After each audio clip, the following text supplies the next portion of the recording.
Hello, ഇന്ന് ഞങ്ങളെ കോഴിക്കോട്ടുകാരുടെ ഒരു തേങ്ങയൊക്കെ വറുത്തരച്ച സാമ്പാറാട്ടോ ഉണ്ടാക്കാൻ പോകുന്നത്.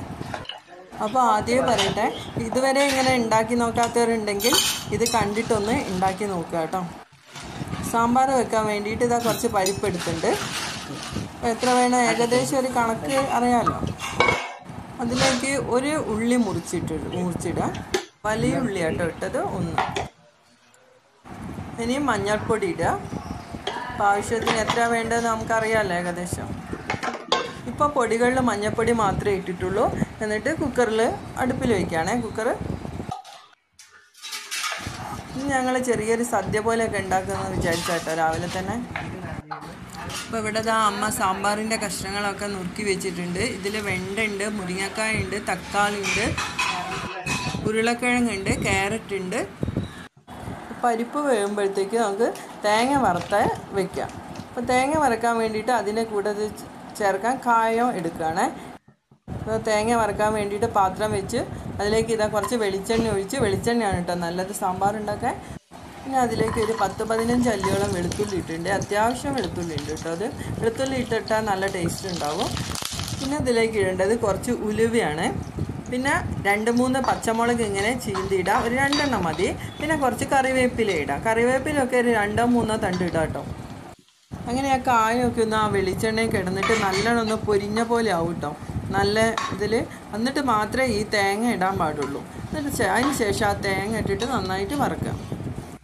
സാമ്പാർ ഉണ്ടാക്കുമ്പോൾ എപ്പോഴും നല്ലത് കായത്തിൻ്റെ കട്ടല്ലേ, ആ ടൈപ്പ് കായാണ് നല്ലത്.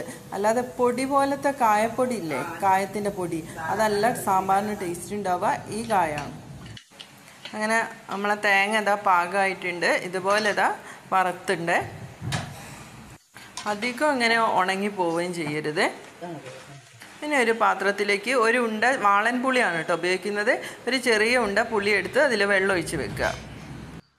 അപ്പോൾ കുക്കറിൽ പരിപ്പ് ഉള്ളിയും വെന്തിട്ടുണ്ടായിരുന്നു.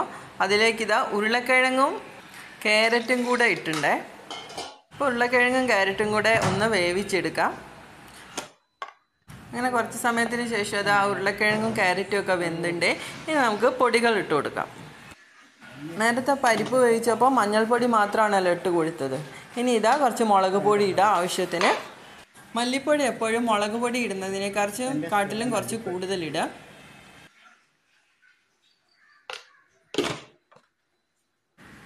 ഇനി ഇതിലേക്ക് ഉപ്പിടണേ. ഇപ്പം അമ്മ കല്ലുപ്പാണ് കേട്ടോ അതിലിടുന്നത്. ഏതുപ്പായാലും കുഴപ്പമില്ല.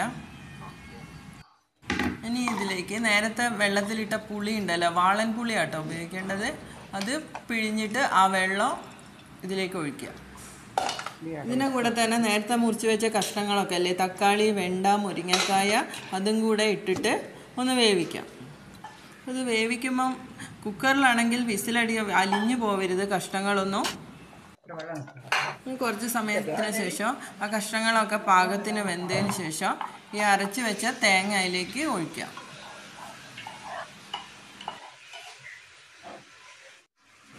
ഈ തേങ്ങയും കൂടെ ഒഴിച്ചപ്പോഴത്തേക്ക് നല്ലൊരു സ്മെല്ലൊക്കെ വരുന്നുണ്ട് കേട്ടോ.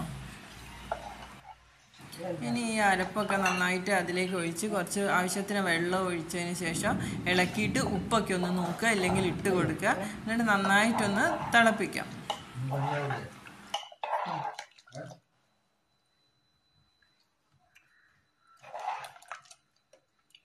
ഇനി ഇത് തിളച്ച് വരുമ്പോൾ നമ്മളടുത്ത് മല്ലിച്ചപ്പൊക്കെ ഉണ്ടെങ്കിൽ അത് ഇട്ട് കൊടുക്കാം. അപ്പം ഞങ്ങളിപ്പോൾ ഇതിലിടുന്നത് ഇത് സാമ്പാർ മല്ലി കേട്ടോ. അതിൻ്റെ ഇലയാണ്. വീട്ടിലുണ്ടായിരുന്നു പറിക്കാൻ. അപ്പോൾ അതാണ് ഇട്ട് കൊടുക്കുന്നത്. ഇതിനൊരു സാമ്പാറിൻ്റെ തന്നെ ഒരു ടേസ്റ്റ് ഉണ്ടാവും. ഈ തിളച്ചുകൊണ്ടിരിക്കുന്ന സാമ്പാറിലേക്ക് അതിങ്ങനെ ഒന്ന് മുറിച്ചിട്ട് കൊടുക്കുക. അപ്പോൾ അതിൻ്റെ ആ സ്മെല്ലും കൂടെ അതിൽ ചേരും. ഞങ്ങൾ കോഴിക്കോട്ടുകാർ എപ്പോഴും ഈ സാമ്പാറെന്ന് പറഞ്ഞാൽ, ഞങ്ങളെ സാമ്പാറെന്ന് പറഞ്ഞാൽ ഈ ഒരു വറുത്തരച്ച സാമ്പാറാട്ടോ. മറ്റേ ആ പൊടിയിടുന്ന സാമ്പാറും തേങ്ങ അരയ്ക്കാത്ത സാമ്പാറും ഞങ്ങൾ അങ്ങനെ ഉണ്ടാക്കാറില്ല. കൂടുതലും ഇത് തന്നെയാണ് ഉണ്ടാക്കുക. കല്യാണ വീട്ടിലായാലും വേറെ എന്ത് ഫംഗ്ഷൻ ആയാലും ഞങ്ങൾ ഈ തേങ്ങ വറുത്തരച്ച ഈ സാമ്പാർ തന്നെയാണ് ഉണ്ടാക്കുക. ഇനി ഇതിൽ വറവിടണം. അതിന് വേണ്ടി ചട്ടി വെച്ചു. അതിലേക്ക് വെളിച്ചെണ്ണ ഒഴിക്കാം. വെളിച്ചെണ്ണ ഇതായിട്ട് അതിലേക്ക് കടുക് ഇടുക. അതിലേക്ക് ഒരു 3-4 വറ്റൽമുളക് ഇട്ടിട്ടുണ്ട് മുറിച്ചിട്ട്. ഇനി അതിലേക്ക് കറിവേപ്പില ഇടാം. ഇനി ഇതെല്ലാം കൂടി നന്നായിട്ടൊന്ന് ഇളക്കി കൊടുക്കാം. കറിവേപ്പില കുറച്ച് കൂടുതലായിക്കോട്ടെ. ഇത് നന്നായിട്ട് ഇളക്കി നന്നായിട്ടായതിന് ശേഷം ഈ സാമ്പാറിലേക്ക് ഒഴിക്കാം. നല്ല മണം വരുന്നുണ്ട് കേട്ടോ. അതും കൂടെ അങ്ങോട്ട് ഒഴിച്ചപ്പോഴത്തേക്ക് പിന്നെ ഇതിൽ ഉലുവ ചേർത്തിട്ടുണ്ട്, ജീരകം ഇട്ടിട്ടില്ല. ചില ആൾക്കാർ തേങ്ങ വറക്കുമ്പം കുറച്ച് ജീരകവും കൂടെ കൂട്ടും കേട്ടോ. അപ്പോൾ എൻ്റെ അമ്മ ജീരകം ഉപയോഗിക്കലില്ല സാമ്പാറിൽ. അപ്പോൾ ഇതാണ് ഞങ്ങളെ കോഴിക്കോടൻ വറുത്തരച്ച സാമ്പാർ കറി. സാമ്പാർ ഇതുപോലെ ഉണ്ടാക്കി നോക്കാത്തവരാണെങ്കിൽ ഇതുപോലെ ഒന്ന് ഉണ്ടാക്കി നോക്കുക. നിങ്ങൾക്ക് എല്ലാവർക്കും ഇഷ്ടപ്പെടും. അപ്പോൾ അപ്പോഴാണ് ആ വറുത്തരച്ച സാമ്പാറും തേങ്ങ വറുത്തരയ്ക്കാത്ത സാമ്പാറും തമ്മിലുള്ളൊരു വ്യത്യാസം മനസ്സിലാവുക. അപ്പോൾ ഞാൻ പറഞ്ഞല്ലോ ഒന്ന് ചെറിയൊരു സദ്യ പോലെ ഉണ്ടാക്കുകയാണെന്ന്. അപ്പോൾ അത് അവിയലിന് വേണ്ടിയിട്ട് ഇവിടെ കഷ്ണങ്ങൾ നോക്കുന്നുണ്ട്. എല്ലാം കുറച്ചേ ഉണ്ടാക്കുന്നുണ്ട് കേട്ടോ, കുറേ ഒന്നും ഉണ്ടാക്കുന്നൊന്നുമില്ല. അപ്പോൾ അവിയൽ റെഡിയാക്കാൻ പോകുന്നുണ്ട്. അപ്പോൾ ആ സമയത്ത് തന്നെ ഇതാ കൂട്ടുകറി ഉണ്ടാക്കുന്നുണ്ട്. ചേനയും പച്ചക്കായും കൂടെ നുറുക്കി വെച്ചിട്ടുണ്ട്. ഇത് കൂട്ടുകറിക്ക് ഇടാൻ വേണ്ടിയിട്ട് വറുത്ത തേങ്ങയാണ്. പിന്നെ ഇത് ഓലൻ ഉണ്ടാക്കുന്നുണ്ട്. കുമ്പളങ്ങ വെച്ചിട്ട് കുമ്പളങ്ങയും മമ്പയറും വെച്ച് ഓലൻ ഉണ്ടാക്കുന്നുണ്ട്.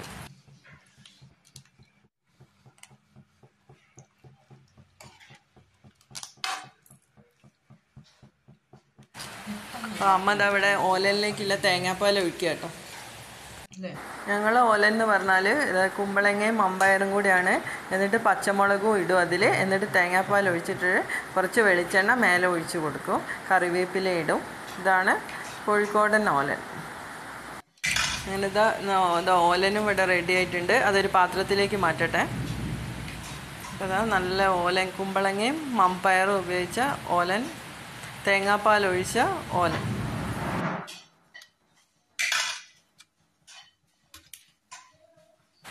അപ്പോൾ ഉച്ചയ്ക്ക് ഞങ്ങൾ ചോറ് കഴിക്കാൻ പോവാണ്. അപ്പോൾ അവിയലുണ്ട്, ഓലനുണ്ട്, കൂട്ടുകറി ഉണ്ട്, അച്ചാറുണ്ട്, കാബേജിൻ്റെ ഉപ്പേരി, പിന്നെ പപ്പടം. അപ്പോൾ ഇത് ഇന്നലെ എല്ലാവർക്കും പെട്ടെന്ന് തോന്നിയതാണ്, നാളെ നമുക്ക് സദ്യ പോലെ ഉണ്ടാക്കി കഴിച്ചാലോ എന്ന്. അങ്ങനെ അതൊന്ന് ഉണ്ടാക്കി. എല്ലാ വിഭവങ്ങളും ഒന്നുമില്ല, അത്യാവശ്യം ഉണ്ട്. ഇനി ഇതിലേക്ക് ചോറ് ഇടാണ്.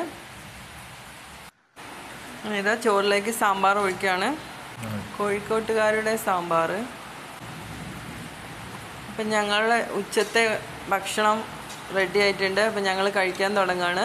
അപ്പോൾ ഇതിൻ്റെ കൂടെ ഒരു പായസം കൂടി ഉണ്ടാക്കിയിട്ടുണ്ട് കേട്ടോ. പായസം അരിപ്പായസമാണ് കേട്ടോ ഉണ്ടാക്കിയത്. കുറേ ആയി അരിപ്പായസം കുടിക്കണമെന്ന് വിചാരിക്കുന്നത്. അപ്പോൾ അതും കൂടെ ഉണ്ടാക്കി. അപ്പോൾ ഇന്നത്തെ ദിവസം നല്ലൊരു ദിവസമായിരുന്നു. അപ്പോൾ എല്ലാവരും സാമ്പാറൊക്കെ ഉണ്ടാക്കി നോക്കുക. ഇഷ്ടപ്പെട്ടാൽ ലൈക്ക് ചെയ്യുക, ഷെയർ ചെയ്യുക, കമൻറ്റ് ചെയ്യുക.